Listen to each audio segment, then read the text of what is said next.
Mercado Ético hoje conversando com Tony Gandra, da Academia Ecofit, que é a única academia ecológica do nosso país. Tony, você descreveu um pouquinho desse composto, né? Desde a fundação da academia, a preocupação com a própria construção, que é toda ecológica, e toda uma série de atividades.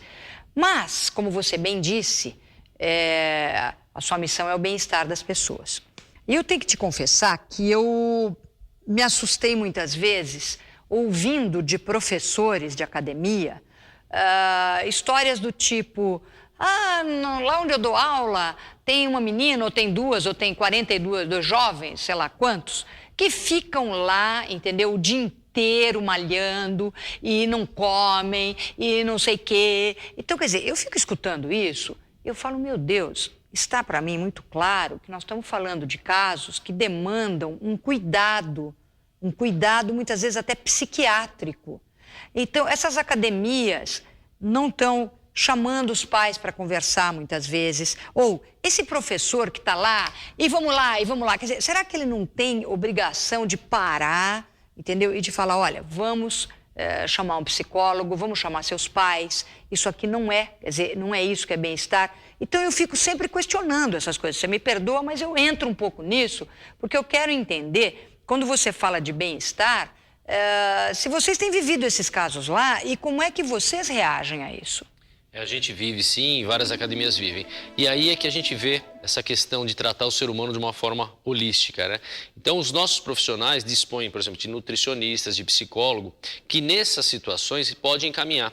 Então, a questão, às vezes, do jovem pensar em ficar o belo para quem, né? Para o namorado, para o patrão, a questão do belo interior ou do belo exterior. Então, você trabalha querendo emagrecer para o outro, você emagrece e engorda.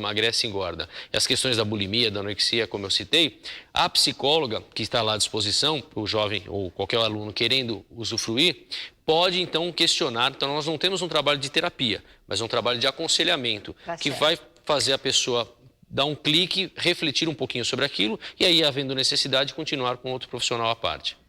Num caso como esse, deve-se chamar os pais? Nós entendemos que sim. A gente procura bater um papo com o aluno, mas no momento seguinte tem que envolver a família, né? Dependendo da idade principalmente. Então nós temos lá um trabalho forte com o TIM, né, que é os adolescentes.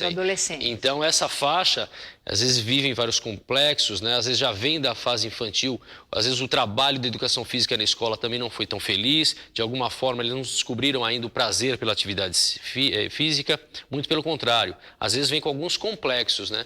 Então esse é o momento do profissional de educação física atento a isso, que a gente tenta despertar nisso, isso através de cursos, treinamentos intensos. Até porque os nossos profissionais vêm das faculdades de educação física, as melhores, e vêm às vezes do mercado também de ótimas empresas, mas a gente percebe que eles não têm esse treinamento. Então a gente procura lá em treinamentos constantes passar essa visão e esse cuidado especial. Porque a gente sabe que a maior parte dos alunos procuram as academias por estética ou por saúde, né? No primeiro momento. Mas o que faz com que eles fiquem na academia, que eles permaneçam, aí já é todo um outro complexo que envolve o socioafetivo e outras coisas. E aí o educador é que precisa ter um trabalho adequado para que o aluno, então, não enverede por esse caminho só estético, né? E consiga ver um equilíbrio nessa relação, né? Do corpo, de tratar do corpo de uma forma zelosa, cuidadosa, né? Quem que é mais estressado?